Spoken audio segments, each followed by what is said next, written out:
My name is Evan Calder, and I've been a park ranger in Yosemite National Park for 7 years. The park is vast beyond what most visitors ever see. Fun 200 square miles of granite, forest, and shadow. Most people stay near the valley floor, among the predictable beauty of Half Dome and El Capitan. But my post is different.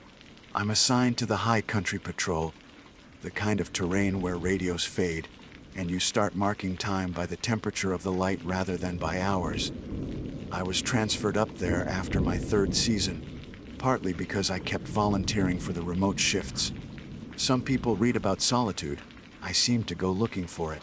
My job covered the Tioga Corridor and the lesser, used trails that spider out beyond Tenaya Lake, past the thin forests of lodgepole pine and into the glacial basins.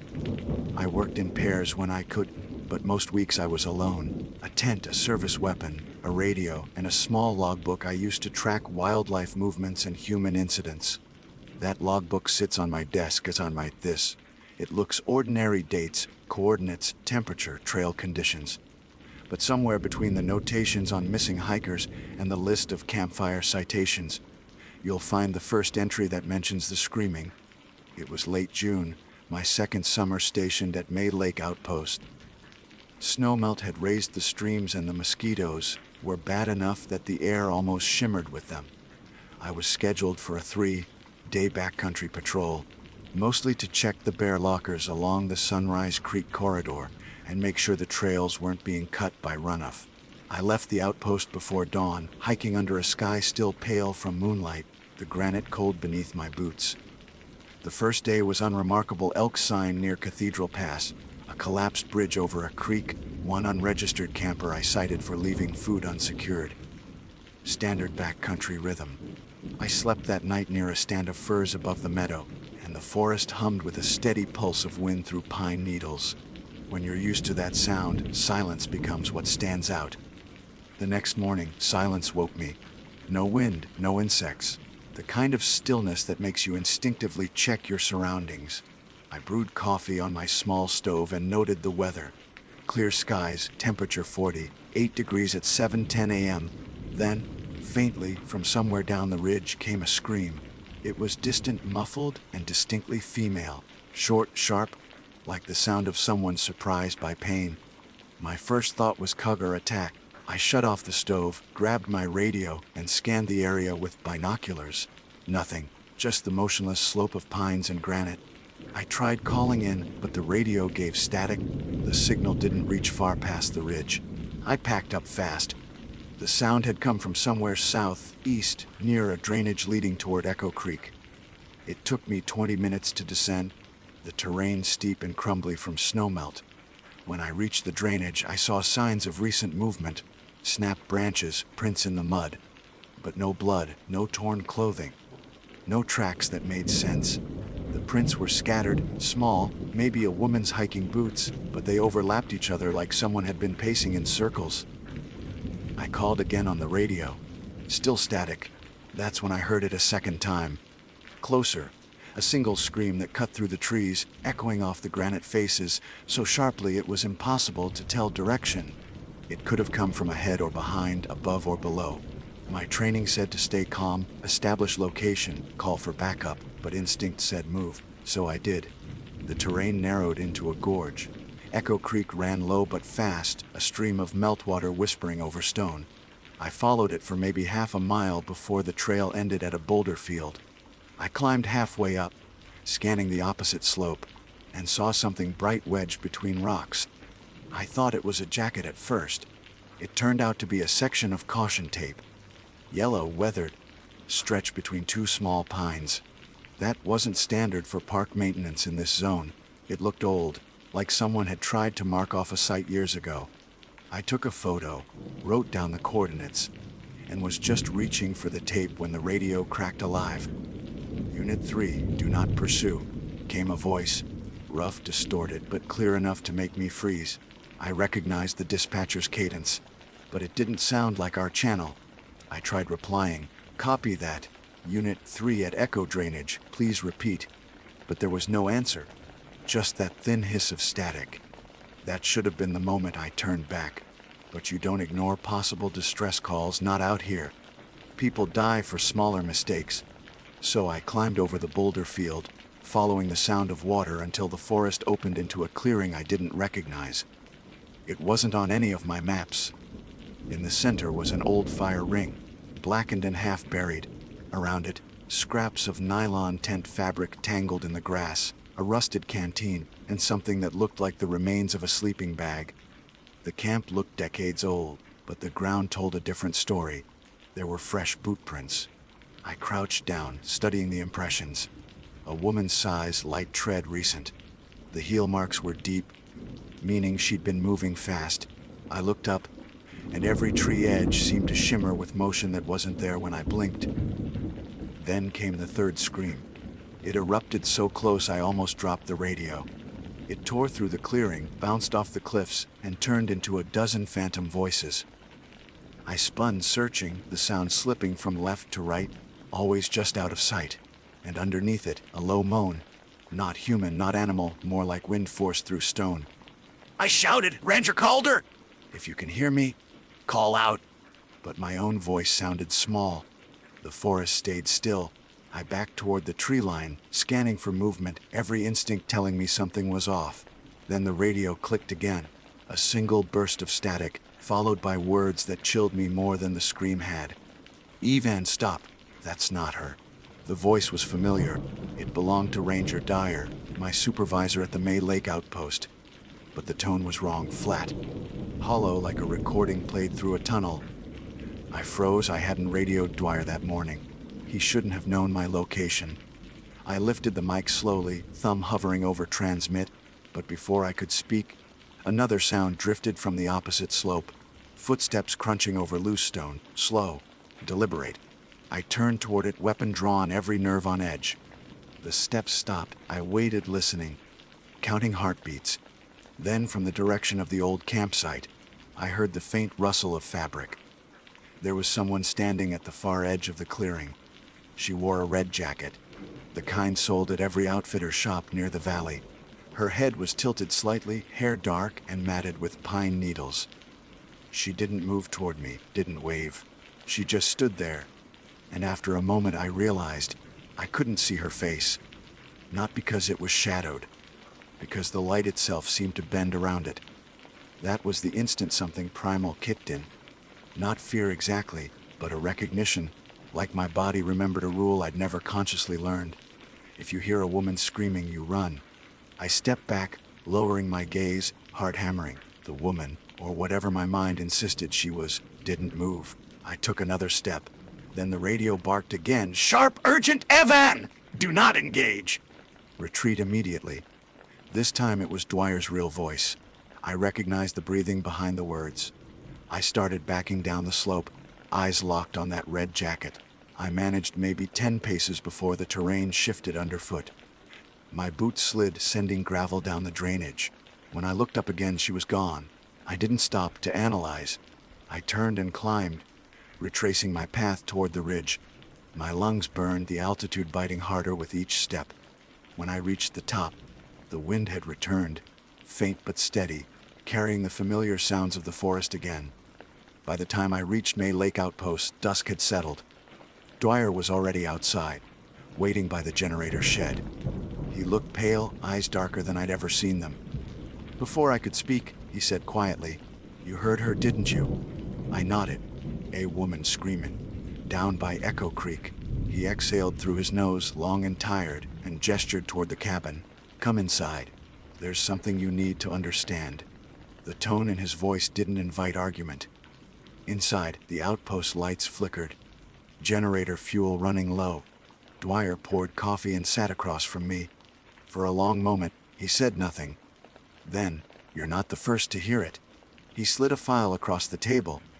The paper inside was brittle yellowed, stamped with the park's old insignia from the 1970s. Incident reports. Missing hikers, each one referencing the same section of terrain near Echo Creek. The same vague description, female voice. Distressed, multiple witnesses. He tapped the oldest page. After the third death, headquarters issued an informal directive. If you hear a woman screaming in that area, you run. You do not investigate. You do not call it in until you're safe. I stared at him. That's not an official policy. It's not written down, he said, voice low. But it's passed on. I flipped through the pages again, uneasy. The reports describe bodies found days later, or not found at all. One ranger in 1982 had written, "Voice originates from shifting reflection of sound across granite faces. No visible source. Audio frequency analyzed. Inconclusive. That's the rational version," Dyer said. "But those of us who've heard it know better. It's not an echo. It's a lure." I wanted to argue, but the memory of that bent light in the clearing silenced me. Outside, the wind rose, whistling through the trees like a breath being drawn in. That night I couldn't sleep. The outpost creaked, the air thin and cold. Around midnight, the radio hissed softly to life, and from far away, buried under static, came a faint, distant sound. A woman screaming, and beneath it, almost tender, a whisper that used my name. I didn't sleep that night. The scream had faded into the kind of quiet that feels intentional, like the forest was waiting to see what I'd do next. Every few minutes, I checked the radio, still hissing faintly, an intermittent pulse of static. Outside the cabin, frost was settling over the outpost deck, and the wind had calmed to a low sigh through the lodgepoles. By 5:30 a.m., I gave up on rest entirely. I made coffee, packed my day gear, and tried not to think about the whisper that had come after the last scream. The way it had said my name, slow and almost curious. Dyer came out around dawn, his hair still wet from a quick wash. He looked like he hadn't slept either. "You're heading down to the valley today," he said. Not a question. "I need to file the report." He nodded. "Stick to the route by Sunrise Trailhead. Don't cut near Echo Creek again.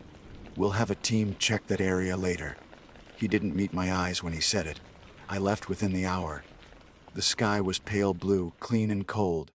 Everything about the morning looked harmless. Deer prints by the path, finches cutting quick arcs through the air, the first warm light creeping over granite. But as I descended from the ridge, something in the rhythm of the woods felt off. Normally you can tell distance in Yosemite by the sound of your own footsteps. Hard soil echoes differently than moss, streams carry distinct resonance. But this time, every sound I made seemed to lag a half-second behind, like the forest was mimicking me slightly out of sync. At the halfway point, the radio chirped. "Unit 3, status." It was dispatch. Real dispatch, not that warped voice from yesterday. I exhaled. "Unit 3 en route to valley. Echo drainage checked and cleared. No visible sign of subject." There was a pause, a hiss, then, "Copy that. Report to operations when you arrive." Normal protocol. Ordinary for a few minutes. I let myself believe maybe the scream had been a trick of echo and exhaustion. Yosemite's cliffs do strange things with sound. There's a spot near Glacier Point where you can whisper and hear yourself from the opposite rim a half-mile away. Maybe I'd walked into something like that. Except echoes don't use your name. I reached the Ranger Operations Center by early afternoon. Paperwork, debrief, the numbing routine of writing everything down in the past tense. Dwyer submitted his own report separately, more clinical, stripped of speculation. The supervisor in charge of field ops, a wiry woman named Foster, skimmed through my incident sheet and frowned. "You heard an unidentified female scream twice." "3 times. I corrected. "And no visual confirmation." "None," I said. "But there was a campsite, abandoned, looked old, with fresh prints nearby." Foster glanced at Dwyer, then back at me. "You mark coordinates." "Yes, Mom." She wrote something on the margin of the page and shut the file. "Well, send a ground survey next week. In the meantime, Calder, I want you on East Valley Patrol. Take it easy for a few days." Which in Ranger language meant you saw something weird, and we'd like you to walk it off quietly. I didn't argue. By evening I was back in the dorm quarters, a concrete building near the visitor center. The air was thicker down there, warm with campfire smoke drifting from the valley. I tried watching TV in the lounge, but every sound, laughter, clinking cups, distant traffic, felt like background noise to something else, something waiting for quiet to return. That night I dreamed of the clearing. Same fire ring, same red jacket, except this time the woman's back was to me. She was kneeling near the ashes, hair moving in slow waves though there was no wind. I couldn't see her face again. The light bent around it just like before. She turned slightly, as if sensing me, and whispered something I couldn't make out. When I woke, my throat was dry, and the window was open though I hadn't touched it. The next morning, Dwyer called me to the maintenance yard. He was already standing by his truck, maps spread over the hood. "I'm heading back up," he said. "Command wants one more sweep before we rope it off." I could use a second pair of eyes. I hesitated. Foster said. "I know what she said," he interrupted. "But she doesn't have the history on this area. You should see what the reports don't show." That was all it took. Curiosity overrode caution. Within an hour, we were driving up the old Tioga route, the truck rattling over frost-heaved asphalt. By the time we parked at the May Lake trailhead, clouds were moving in from the west, thick and gray. We hiked most of the morning in silence. Dyer was usually talkative, jokes about tourists, stories from the 80s when he first joined the service, but this time he barely spoke. When we reached the ridge overlooking Echo Creek, he stopped, scanning the slope below. "See that?" he said, pointing to the drainage. I followed his gaze. At first I saw nothing but granite and pine. Then I realized part of the forest floor was darker. A long, irregular patch that cut through the trees like an old scar. "Burn line," I said. "Maybe a lightning strike." He shook his head.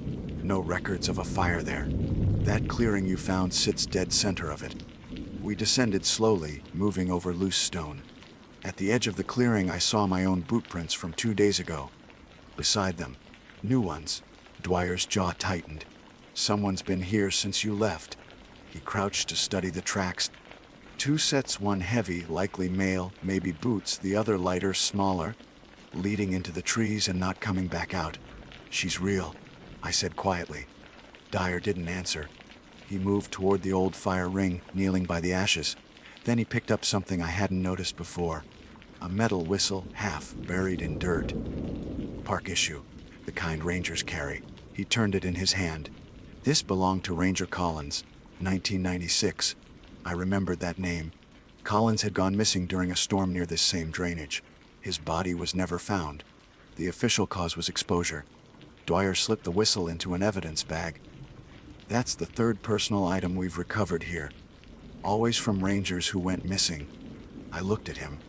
"You think she's targeting us?" He gave a small, humorless smile. "If she exists, I think she's something the park built out of echoes and loss. We just keep feeding it." Wind swept through the clearing then, stirring ash into spirals. For a moment, the sound almost formed words. We both froze. It wasn't a scream. Not yet. Just a rising tone buried under the rustle of trees. Then it sharpened, pulling at the air like tension on a wire. "Ivan," Dwyer said quietly, "don't move." The sound rose again, louder, distinct now, a woman's voice, desperate, tearing through the gorge. It hit the granite and came back fragmented, dozens of overlapping cries.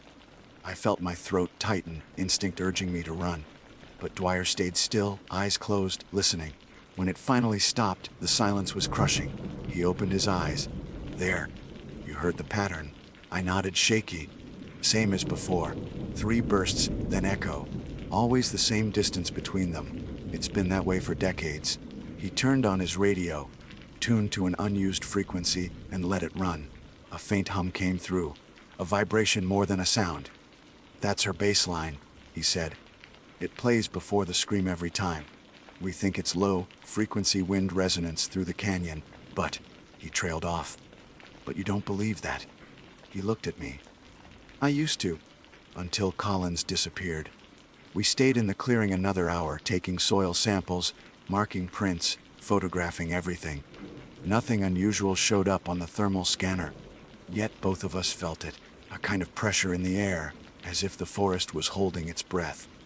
Around midday, the wind shifted. Clouds thickened, the light flattening into dull silver. Dwyer signaled to pack up. "That's enough. We're heading out." We started back toward the ridge. Halfway up, a branch cracked behind us. I turned, expecting an animal. Nothing. Then another crack. Closer this time. "Bear," I whispered. Dwyer shook his head. "They don't move like that." We kept climbing. The sound followed, intermittent. A step, a pause, another step. When we reached the tree line, I risked a glance back. Something red flickered between the trunks. Not movement exactly. More like the color itself was sliding through the trees, disconnected from shape. "Go," Dwyer said sharply. We broke into a run, boots hammering granite, lungs burning in the thin air. I didn't look back again until we reached the ridge. When I did, the forest below was still. The color was gone. At the truck, Dwyer leaned against the door, catching his breath. "That's the last time I go down there." "You think it'll stop?" I asked. He didn't answer, just stared toward the dark line of forest, jaw set. "It never stops. It just waits for someone else to listen." We drove back in silence. Halfway down the mountain, rain started, a slow, cold drizzle that turned the windshield into a gray blur. The radio stayed on but quiet, that faint hum still whispering beneath the static. When we reached the operations yard, Dwyer handed me the evidence bag with the whistle. "Keep this," he said. "Remind yourself of what not to chase." I didn't argue. I slipped it into my pocket. That night I logged the incident, detailed and factual just like before. Coordinates, weather, physical evidence. No mention of voices or colors. I typed until midnight, then sat alone in the dark office. Outside, the rain eased. From somewhere deep in the valley, faint and far, a sound rose through the trees. 3 short bursts. Then echo. I turned off the radio. I woke to the sound of rain thinning against the roof. The smell of wet cedar drifting through the cracked window. My boots were still muddy from the day before. The whistle Dwyer had handed me lay on the desk, tarnished metal catching the dim morning light. I kept glancing at it, like it might explain itself if I stared long enough. The previous day's report had gone up the chain. Foster sent a short reply before dawn. Investigation postponed due to weather. Area temporarily restricted. No further patrols until authorized. In Ranger terms, that meant stay put, make yourself useful somewhere else, and stop poking at ghosts. So I spent the morning doing exactly what we were trained to do when the weather grounded us. Equipment checks, visitor data logs, maintenance on gear. The routine was dull but grounding. Anything was better than thinking about those screams. Around 10, Dwyer came in, rain dripping off his jacket. He looked more like himself, tired, but steady. "Storm cleared faster than expected," he said. "We've got a tree down on the Lower Pines Road and a missing hiker reported near Mirror Lake. You up for field duty?" "Absolutely. Normal work, real people, real problems." We loaded the truck and headed down the valley. Yosemite after a storm smells raw, like stone and electricity. Mist hovered low, blurring the granite walls. By the time we reached Mirror Lake, the clouds had broken open into blue. The missing hiker, according to dispatch, was a solo traveler from Nevada, last seen near the North Trail at dusk, carrying a blue pack and wearing running shoes, which, in this terrain, might as well have been slippers. We found her car at the small pullout by the trailhead, windshield beaded with rain. Dyer radioed in our position, then looked at me. "We'll split half a mile apart. If you hear anything that sounds like a person, signal twice on the whistle. Don't yell, sound bounces weird in here." He didn't have to say that twice. The forest along Mirror Lake is a maze of echo points. You can hear your own steps from the opposite bank before you realize the sound isn't yours. I took the lower trail, following a runoff creek swollen from last night's rain. It felt good to move. The rhythm of walking, scanning, marking signs. My head cleared. I even caught myself humming under my breath, something I hadn't done in days. About 40 minutes in, I found the first clue, a water bottle wedged in roots beside the trail, still half full. I radioed Dwyer. "Unit 3-2, found item belonging to subject, marking location." "Copy that. Keep moving east. Trail forks in about a quarter mile. Take the upper branch." I kept going. The forest there was quiet, but in a normal way. Bird calls, the soft patter of melting rain off branches. For a moment, the whole screaming story felt far away. Then came the echo. At first it was harmless, my own boots crunching, repeating a beat later. But gradually the timing shifted. The echo didn't match the rhythm of my steps anymore. It lagged, then jumped ahead, like someone else walking nearby, trying to sync up but missing. I stopped. So did it. The air had that sharp, clean smell right before thunder, even though the storm was gone. I exhaled slowly and called out, "Ranger Calder, Park Service!" "Anyone there?" Silence. Then a faint sound drifted from deeper in the trees. A short cry, not a scream. More like someone calling for help but losing their voice halfway through. I radioed Dyer again. "I've got possible audio contact, female voice bearing east, northeast." "Hold position," he said immediately. "I'll triangulate from here." A pause. Static. Then, distance under 300 meters. "Move slow and keep your mic open." I started forward, hand on my belt mic so he could track ambient noise. The sound came again, clearer now, 2 syllables, stretched thin by distance. It could have been help, or just wind. The terrain grew steeper, the ground slick with moss. I crossed a small stream, boots slipping on smooth granite. Every now and then, I'd hear it again, short, high, echoing. When I crested the rise, I saw something bright ahead, a flash of blue between the trees. I moved faster, heart climbing my throat. It was the missing hiker's pack. I found it wedged against a boulder, one strap torn, contents spilled. Food wrappers, a first aid kit, a map folded to the Mirror Lake loop. The paper was soaked, ink bleeding into blue veins. I crouched and keyed the mic. Found the pack, still no visual on the subject. Before Dwyer could reply, the radio hissed with a burst of static so loud it made me flinch. Beneath it, faint but distinct, came a woman's voice. "Please help me." It wasn't a scream. It was the exact cadence of someone speaking softly near the mic. "Dwyer," I said, "you hear that?" No answer. Just the slow decay of static. I felt the ground shift slightly under my boot, saturated soil giving way. I stepped back and the slope crumbled, exposing a narrow cavity beneath the boulder. Water trickled down into it, disappearing into black. I knelt, aiming my flashlight inside.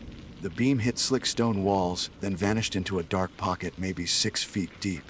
A small shape lay near the bottom, pale, unmoving. "Found something," I said into the mic. "Possible subject, small cave in or runoff pocket. Need assistance." This time, Dwyer's voice came back clear. "Hold position. I'm 10 minutes out. Don't enter alone." Standard protocol. But 10 minutes can feel like an hour when you're staring into darkness that looks like it's breathing. I crouched closer, angling the light. The figure didn't move. It was a person, female, small frame, hiking pants, one shoe missing. Her skin was pale, lips blue. The position looked wrong, twisted at the hip. I climbed down slowly, testing each foothold. The smell of wet earth filled the pocket. "Mom," I said. No response. When I reached her, I pressed 2 fingers to her neck. Cold, but faint beneath the skin, a pulse. Slow, fragile, but there. "Subject alive," I said into the radio. "Unconscious, possible hypothermia, minor trauma." No reply. I tried again. Nothing. I exhaled, switching focus. I pulled off my jacket and draped it over her, checking for injuries. She stirred slightly, eyes fluttering open. For a second, relief flooded me. Then she whispered something so soft I almost missed it. He was calling me. Her voice was hoarse, barely audible. "Who?" I asked. She blinked slowly, confusion clouding her expression. "The ranger." He said, "Follow the sound." He said it was safe. My stomach tightened. "What ranger?" She started crying, quiet, exhausted sobs. "He was on the radio." He said my name. I didn't push further. Shock does strange things to memory. Maybe she'd heard Dwyer's voice over the open channel earlier. Maybe she was hallucinating from cold. I focused on the facts: pulse steadying, breathing shallow, temperature low. I used my emergency blanket and signaled my location flare through the opening above. 10 minutes later, Dwyer's voice echoed faintly from the ridge.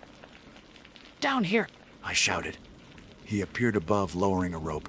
Together we lifted her out carefully. Once we had her on level ground, he wrapped her in his jacket and radioed for evacuation support. As the helicopter team arrived an hour later, the woman was conscious but disoriented. They loaded her aboard, and I caught a glimpse of her face, drawn, ghostly pale, eyes glassy with confusion.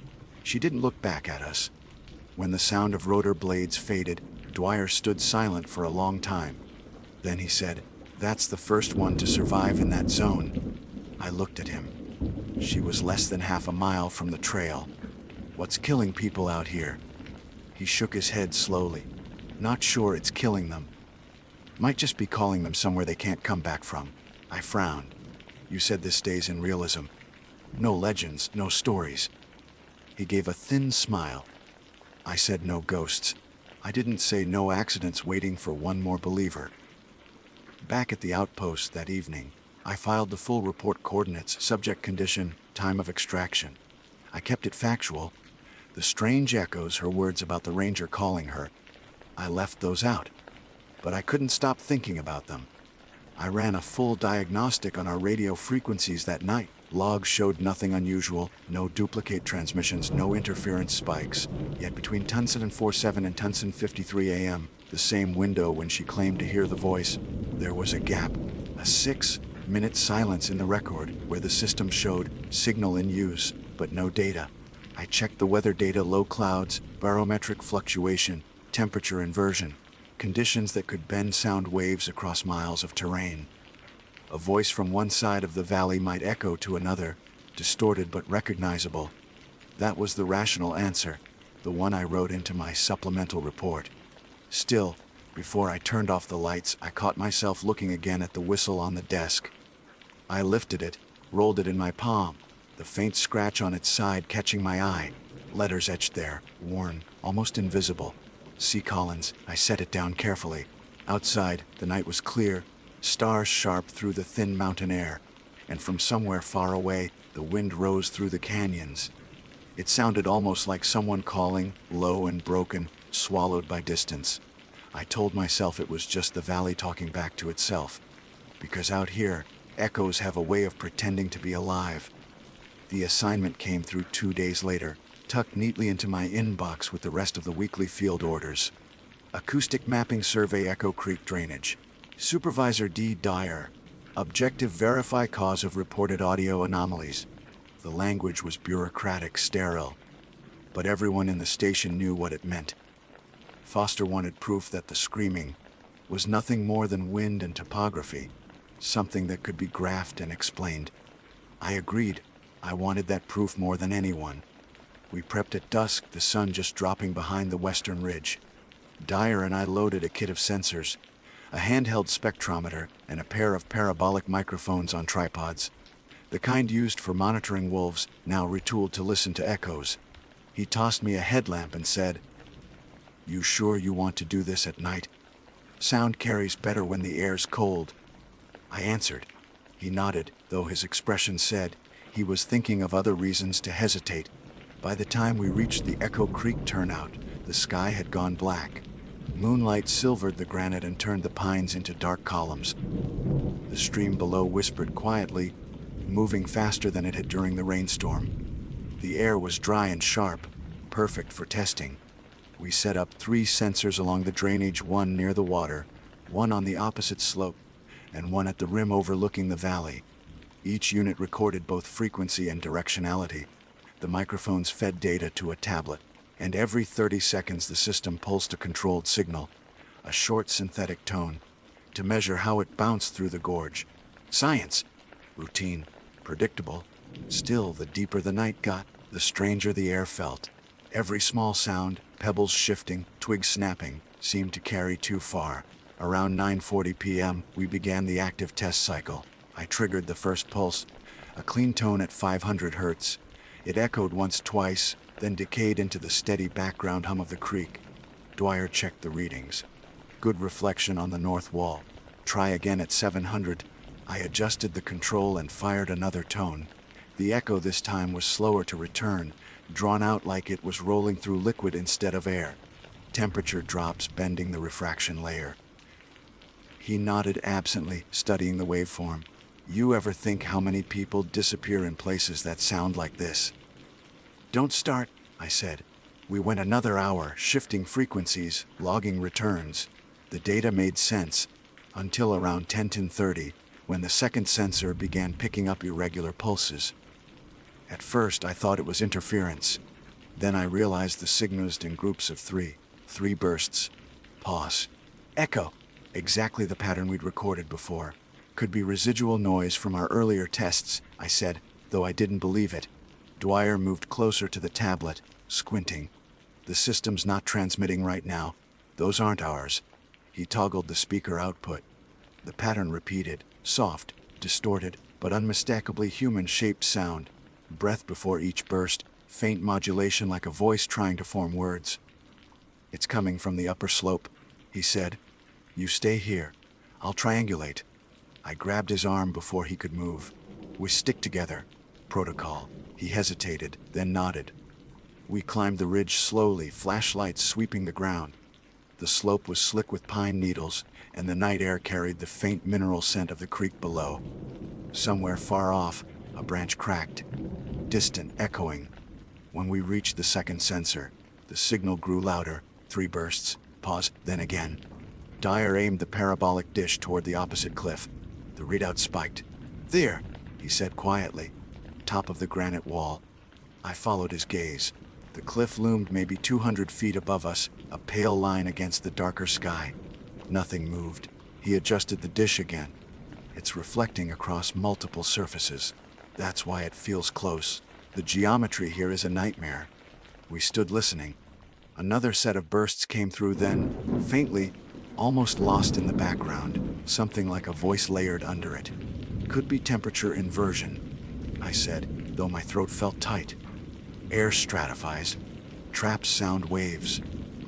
Maybe. He turned toward me, face drawn. But why is it repeating the same pattern we logged 2 days ago? Before I could answer, a gust of wind swept down the slope. It carried a sound I recognized immediately.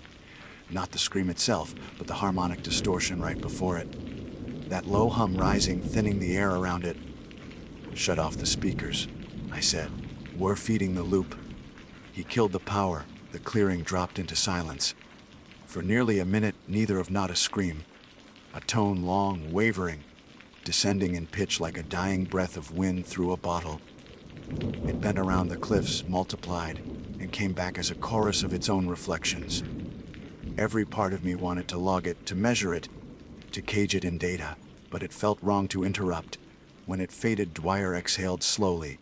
That's pressure shift resonance, he said, half to himself. The wind's changing direction through the canyon mouth. He was right. The explanation fit. But his voice didn't sound convinced. We spent another hour recording, mapping where the tones peaked and dropped. The data drew a strange symmetry. 3 hot zones along the gorge, equidistant, forming an acoustic triangle. Perfect for amplification, perfect for distortion. By midnight, frost was forming on the rocks. We packed up the sensors, hands stiff with cold. You want to hike back or camp here? I asked. Dyer rubbed his eyes. Let's stay. I want to run a few ambient checks overnight. We set camp near the creek, small stove burning low. The stars were sharp above the valley. A million silent points staring down. I made coffee while Dwyer adjusted the parabolic dish to a passive record mode. The dish faced the gorge, its mouth open to the night. Every so often, the microphone caught something, a bat passing overhead, a trickle of gravel down a slope, the faint percussion of water over stone. At 12 a.m., the signal monitor blinked. Dyer frowned, checking the feed. Picking up low, frequency activity, around 90 hertz, could be the river shifting. The sound grew louder through the speaker, a rolling vibration that pulsed like breathing. Then, from within that vibration, a short sequence, 3 pulses perfectly timed. I stared at the display. It's the same modulation again. He nodded slowly. But the input's external. That's not us. I took the flashlight and walked toward the creek, beam sweeping across the rocks. The water shimmered in silver bands, rushing through narrow bends. I crouched, pointing the light downstream, and froze. Across the water, the far bank glowed faintly, a reflection not from my light, but from something metallic half buried near the roots of a sepal. I crossed using the fallen log, boots slipping on moss. Up close, the object turned out to be an old field microphone, corroded, half swallowed by dirt.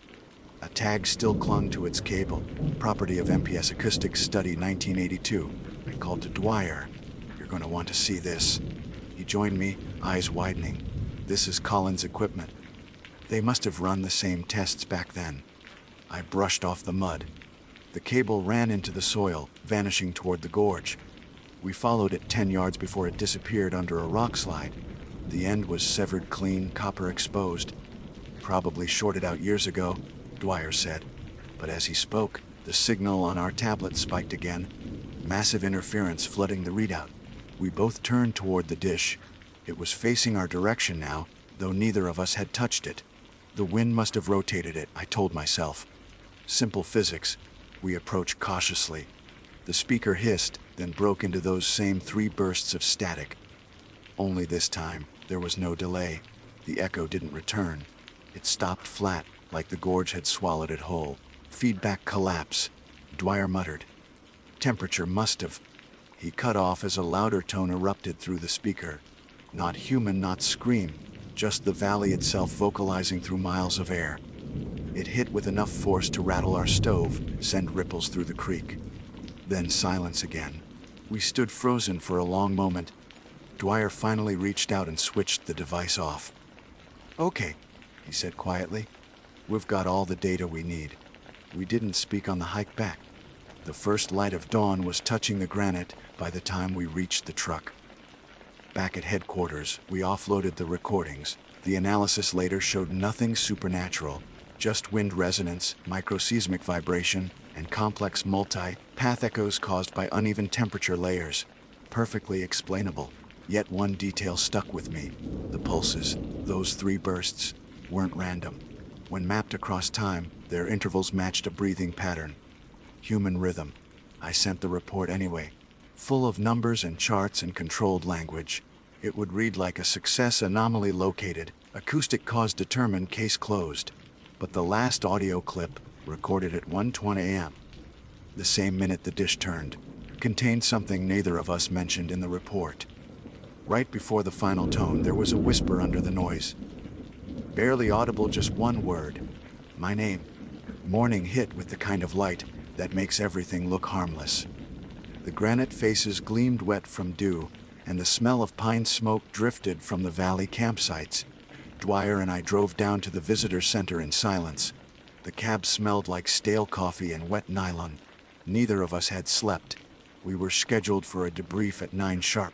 Headquarters had sent a small review team, 2 field engineers from Fresno State's geology department, and 1 acoustic specialist contracted through the Park Service.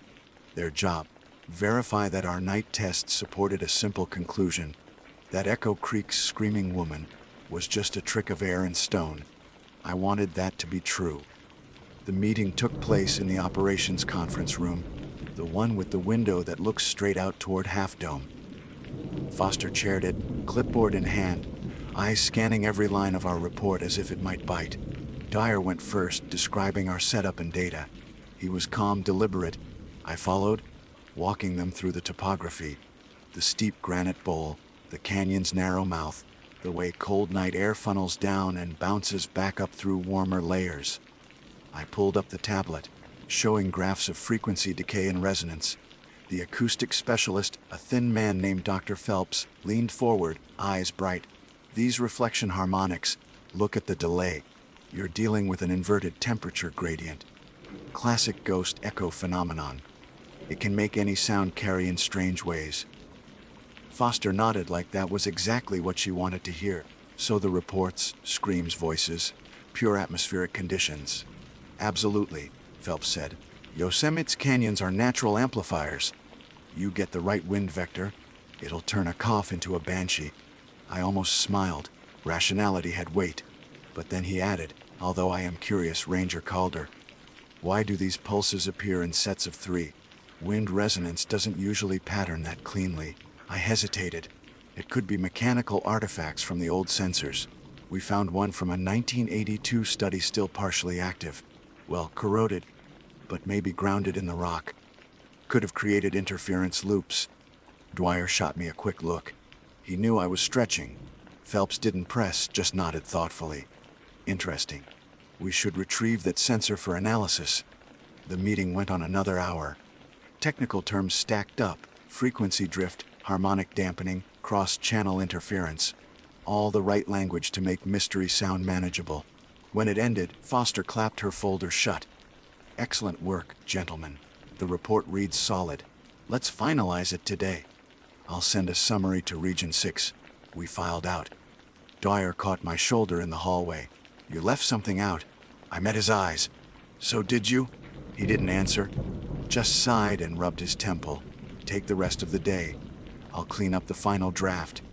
I spent the afternoon doing small tasks, fixing a trail sign, logging a bear sighting near Curry Village, anything to keep my hands moving. Every time I stopped, I thought about that whisper in the last audio clip, the one I hadn't told them about. At dusk, I returned to the office to grab my gear. The building was nearly empty. Only Foster's door glowed with light. I passed it quietly, heading for the data lab. The hard drive from our field recorder sat in a sealed evidence pouch on the table. Officially, it was archived until the engineers finished their review. Unofficially, nobody would notice if I listened once more. I loaded the files, skipping to the 1:12 a.m. mark. Headphones on at first, nothing but static. Then the deep valley tone, the long, descending resonance that had shaken the ground. I listened close, isolating the frequencies. Below the main waveform, almost buried in the noise floor, something flickered. A faint modulation that didn't belong. I boosted the gain carefully. Through the hiss came breath sounds, then a whisper. My name unmistakable this time. Evan. I froze, every muscle tightening. It wasn't clear or loud, but it had rhythm, syllables, human articulation. I replayed it, slowing the file to half speed. The waveform held no digital artifact, no compression error. Could have been cross-talk, I told myself. Could have been Dwyer's voice bouncing through the parabolic dish, delayed and distorted by reflection. It had to be that. Still, I saved the segment under a new label, Echo Creek 121 AM whisper, WAV. Then I locked the drive again and left. Outside, the air had that fragile stillness right before night wind wakes. The valley was almost empty. Just a few campers packing up, the smell of wood smoke drifting low. I walked the loop road toward the staff quarters, the whistle Dwyer had given me swinging against my chest. Somewhere high above, an owl called. Its cry bounced between the cliffs, folding over itself until it almost sounded human. I stopped under a pine and looked up at the stars, clear and cold. You spend enough nights out here, and the park starts to sound alive. The granite breathes. The water speaks in vowels. The trees hum when the wind gets caught in the needles just right. You tell yourself it's all physics, but physics can still sound like language if you listen long enough. I didn't realize I'd taken the trail toward Mirror Lake until the ground turned sandy under my boots. My flashlight beam caught the faint reflection of the water through the trees. The same spot where we'd found the missing hiker. A rational mind knows when it's walking toward trouble, but curiosity doesn't always care. The air cooled sharply as I approached the lake. The cliffs rose like silent sentinels around it, catching moonlight. The water lay still, perfect mirror. I crouched near the edge, holding my breath, waiting for the sound that had become a signature in my head. 3 bursts, a pause, then echo. Nothing.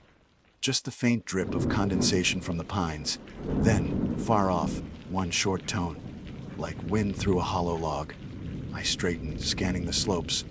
The tone repeated, softer this time. I unhooked the whistle from my jacket and blew once, short and sharp. The sound cut across the lake, bounced off the far wall, and came back changed. 3 echoes, perfectly spaced. I stared across the water. My pulse started racing. Another gust of wind moved through. Colder now. The surface rippled, fracturing the moon's reflection. A rational explanation formed instantly. Multiple rock faces producing staggered returns, classic in concave valleys. But even as my mind built the defense, the sound came again, this time carrying a shape almost like words. I stepped back, heart hammering. From behind me, gravel crunched. I spun, beam catching a figure at the tree line. Dwyer. He raised a hand. You shouldn't be here alone. I let out a breath I didn't realize I'd been holding. You scared the hell out of me. Join the club. He walked closer, face pale in the moonlight. I saw your light from the road. Figured you'd come back. I hesitated. You heard it too. Yeah. He crouched beside the water, eyes tracing the ripples. One's running straight through Tenaya Canyon tonight. That'll do it. Sure, I said. But my voice didn't sound sure at all. He looked at me. You listened to the recording again, didn't you? I didn't answer. You heard it, he said quietly. That's how it starts. Once you listen for it, you'll find it everywhere. I frowned. It's just acoustics. We proved that. He gave a small, tired smile. We proved what the report needed. Doesn't mean we explained it. He stood, brushing off his hands. Come on. Let's get back before the night gets colder. We walked in silence for a while, boots crunching through the dry leaves. The forest hummed softly with nocturnal life. Halfway down the trail, my radio clicked, a short burst of static. Then 3 pulses. Dyer stopped walking, I said automatically. He didn't respond. He lifted his own radio. The channel light wasn't on. The signal came again, clearer now, like someone keying a mic on our private frequency. Probably cross-talk, I said. He gave me a look I didn't know how to read. Fear, resignation, maybe both. Or maybe we're the cross-talk. We kept moving. The sound followed for another minute. Back at the dorm, I sat on the bunk staring at the wall. I replayed the day in my head, the clean explanations, the confident tone of scientists certain they'd mapped the mystery. They weren't wrong. They just didn't know how thin that line is between an explanation and the thing you tell yourself so you can sleep. I opened my laptop, plugged in the headphones again, and played the whisper one more time. Evan, faintly beneath it, another layer, barely a vibration, 3 short bursts. I closed the file, shut the laptop, and sat there listening to the silence of the dorm. It wasn't empty. It was full of tiny sounds. The tick of cooling metal, the hum of a far-off generator, the subtle breath of wind sliding through the valley.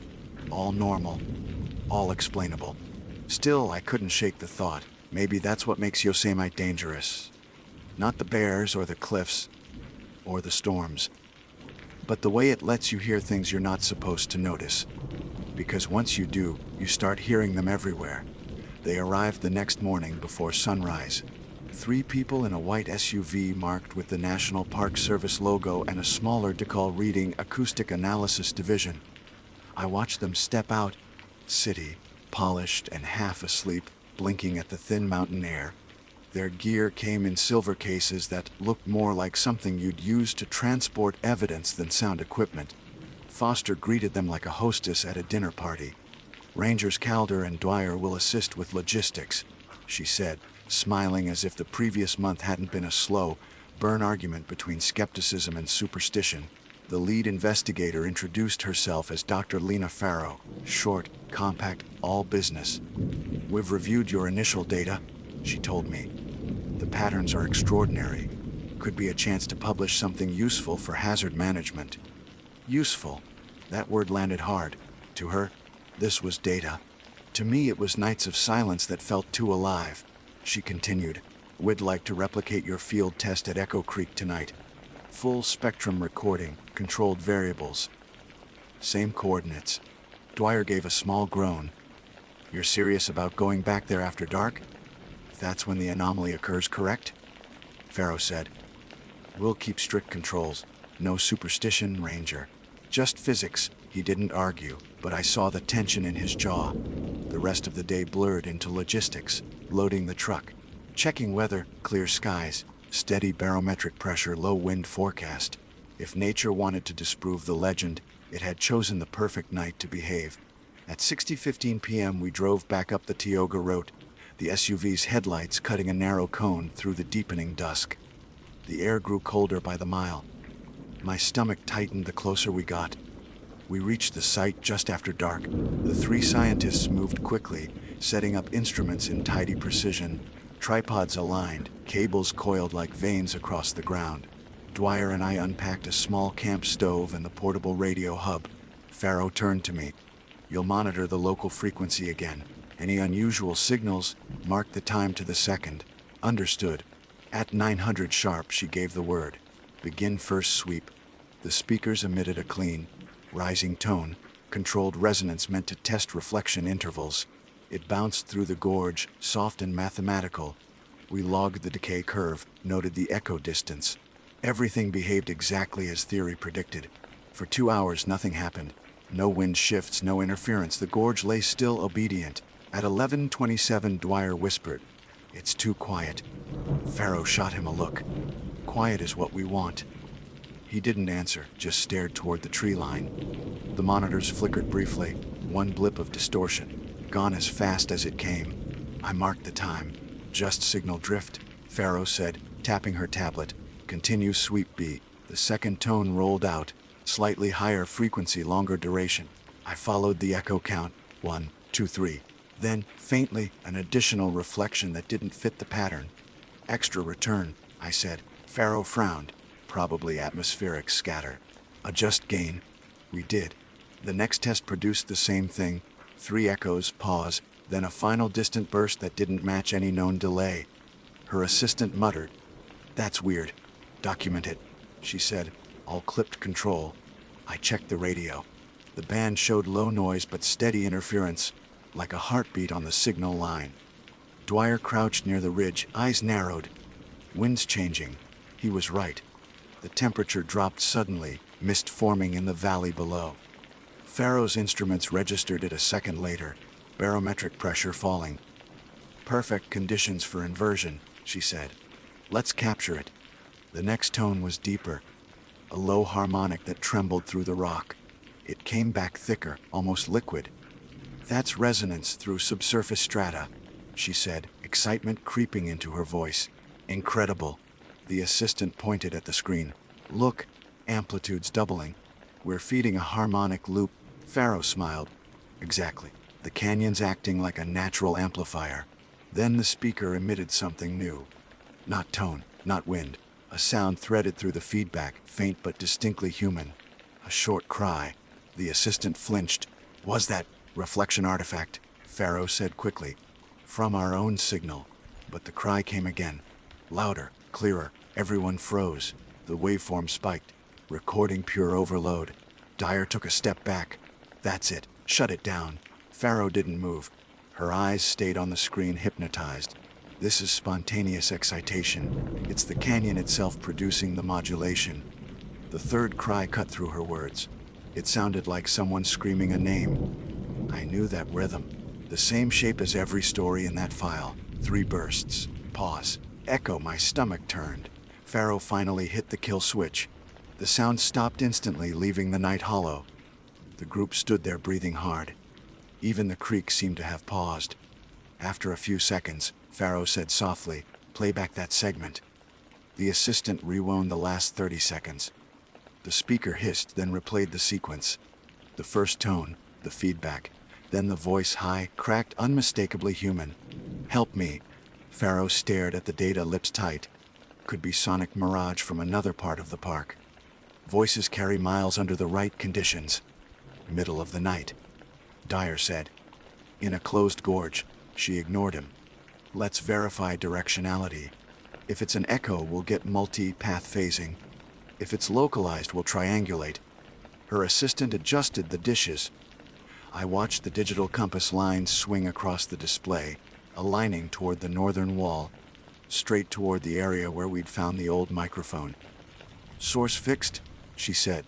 "Distance approximately 180 meters." Pharaoh grabbed a flashlight. "We'll take a quick look." Dwyer stepped in front of her. "You're not walking in there at midnight chasing an echo?" "I need confirmation." He glanced at me. I didn't move. The rational part of me said go with her.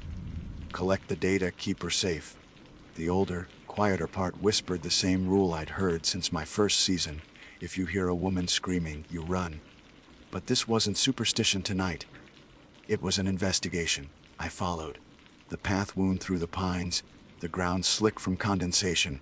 The flashlight beams wobbled over granite and roots. Behind us, the assistant stayed by the monitors, a tiny shape in the distance. We reached the burn line clearing in 5 minutes. Same spot as before, fire ring, old tent scraps, and that heavy silence pressing in like weight. Pharaoh scanned the slope. There. Something metallic gleamed near the base of a fallen tree.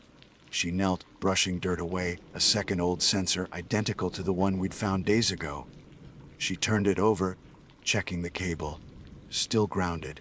If this is resonating, It could explain everything. She traced the wire deeper into the soil, following it a few feet until it vanished under rock. We'll need excavation equipment to pull it. That's when the first burst of sound hit. Not loud, just sharp enough to make us all look up. 3 tones. Short, crisp, echoing across the gorge. Faro froze. That wasn't us. Her radio crackled. The assistant's voice came through. Panicked. Dr. Faro. You're getting direct return! The canyon's answering the playback. What do you mean answering? The system's off, but it's still transmitting. Static drowned his voice. Faro stared at her radio, then at me. Is there anyone else in this sector? No, I said. We cleared it. We're alone. Another set of tones rolled through the canyon, louder this time. Not screams, more like air under tension, wind forced through unseen spaces. The rocks vibrated beneath our boots. Seismic resonance, she wished to be. Dwyer grabbed her arm. We're done. Move. She resisted, watching her instruments spike red. Just one more sample.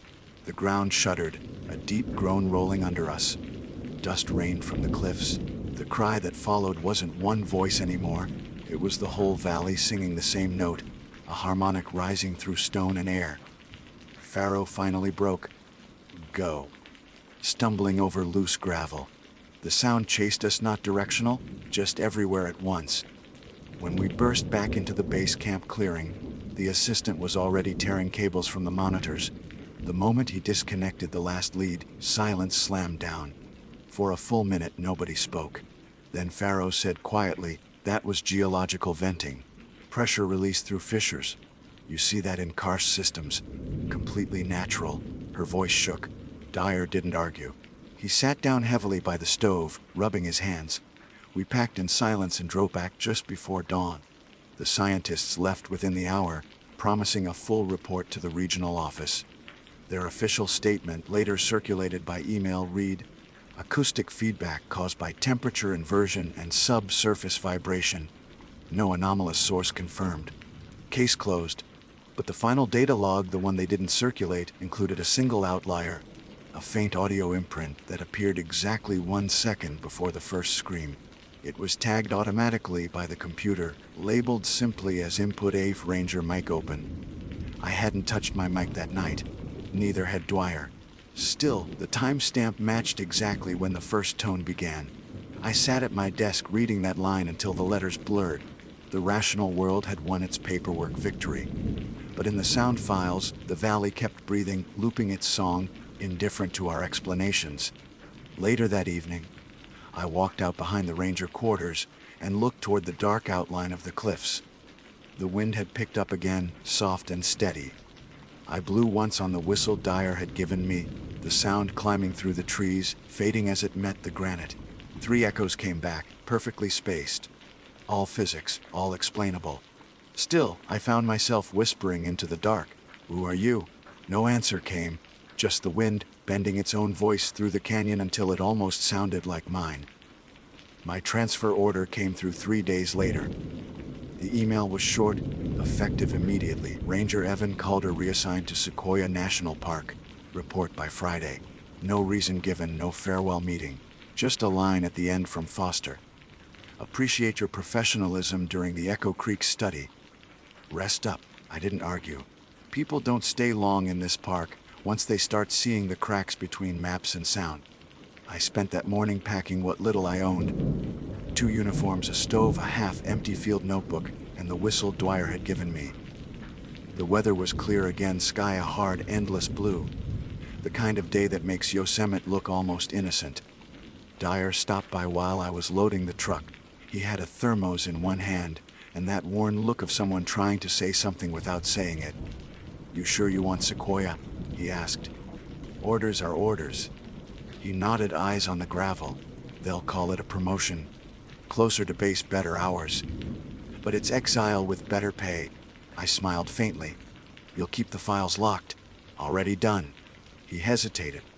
The sound team's report is out. Everything chalked up to air pressure and temperature inversion. You and I don't exist in the story anymore. That's fine. He looked at me. Expression unreadable. You'll hear it again, you know. Doesn't matter where you go.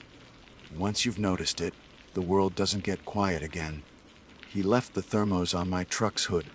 "Coffee for the road," he said, and walked away without looking back.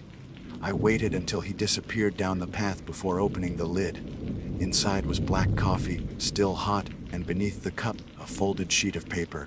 It was a photocopy of a report dated 1982, the same study we'd stumbled onto: Ranger Collins, field log, echo drainage, unexplained audio feedback. Repeated female distress call, 23:17 hours. Recommend avoid area after nightfall. At the bottom, scrawled in pen, some echoes learn the shape of the people who listen. I didn't know if Collins had written that line or Dwyer had added it later. It didn't matter. The drive out took 4 hours. I kept the radio on just to have something to fill the air. Weather reports static, the faint hum of distant stations.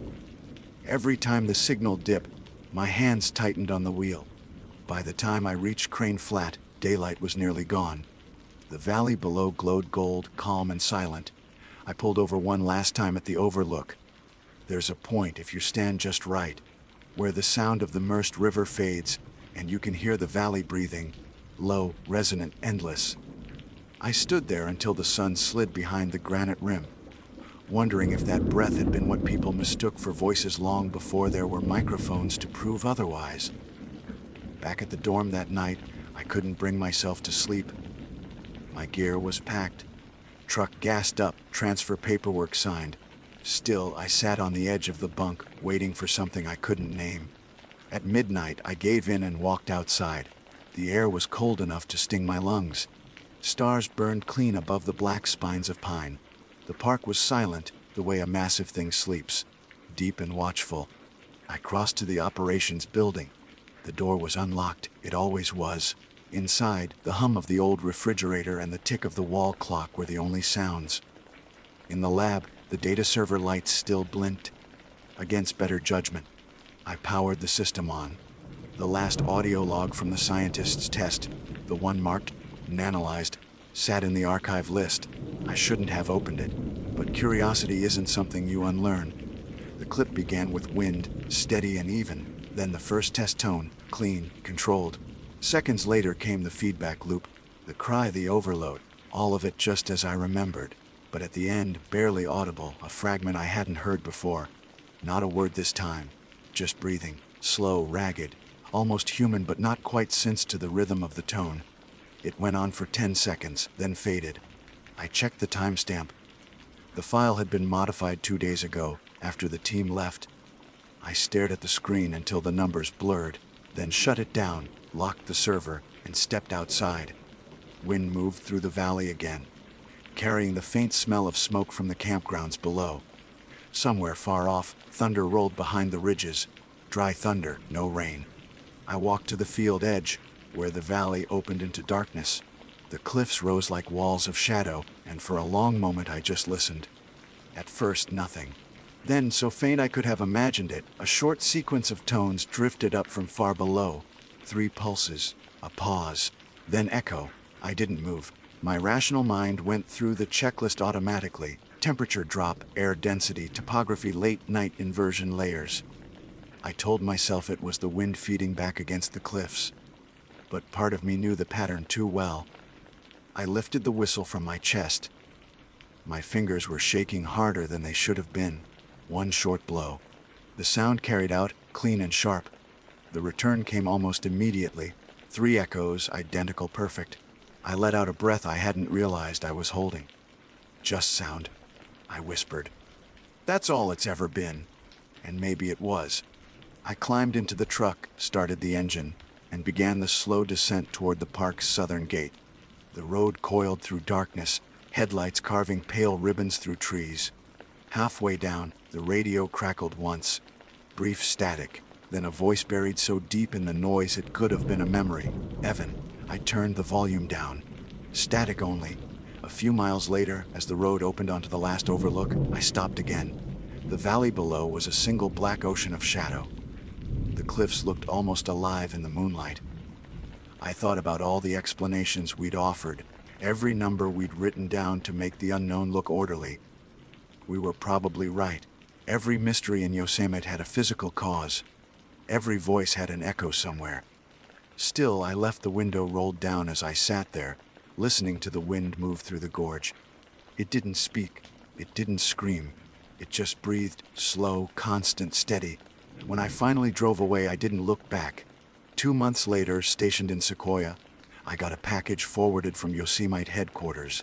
No note, no return address. Inside was a small evidence bag containing the 1982 field microphone, the same model we'd found buried near Echo Creek.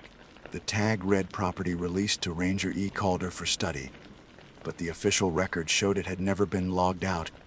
I keep it on a shelf above my desk now, unplugged, just metal and silence. Sometimes, when the wind hits the cabin right, the air hums faintly through its old ports. 3 short tones, then stillness. I don't report it. I don't record it. Because everything that can be explained already has been. And because some echoes, no matter how real, only exist when you go looking for them.